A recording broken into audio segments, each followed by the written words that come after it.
കഴിഞ്ഞ ദിവസം ഞാൻ വീട്ടിലിരിക്കുമ്പോ എന്റെ ഭാര്യയുടെ അനുജത്തിയുടെ ഭർത്താവ് കഴിഞ്ഞ പോലീസ് അസോസിയേഷന്റെ തെരഞ്ഞെടുപ്പ് നടന്നപ്പോ ഞാൻ അസോസിയേഷന്റെ ഭാരവാഹികൾ എന്നോട് നേരിട്ട് ആവശ്യപ്പെട്ടതാണ് ഒരു വോട്ട് നമുക്ക് ജയിക്കണം. ഞാൻ അയാളെ ബന്ധു എന്ന നിലയിൽ അയാളെ നേരിട്ട് വിളിച്ചിട്ട് പറഞ്ഞു UDF-ന്റെ ആളിന് വോട്ട് ചെയ്യണം.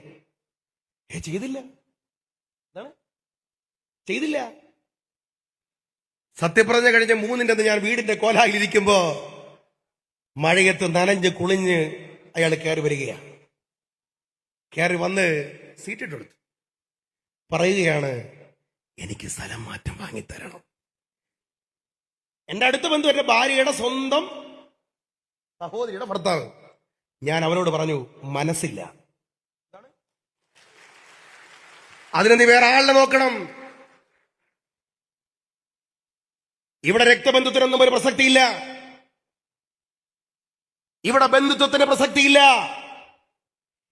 ഇവിടെ ഒരുമിച്ചിരുന്ന് കള്ളു കുടിക്കുന്നവന് പ്രസക്തിയില്ല, ഇവിടെ ഒരുമിച്ച് ടൂറ് പോകുന്നവന് പ്രസക്തിയില്ല, ഇവിടെ രാവിലെയും വൈകുന്നേരവും ഗുഡ് ആഫ്റ്റർനൂണും ഗുഡ് ഈവനിങ്ങും ഇടുന്നവന് ഒരു പ്രസക്തിയുമില്ല.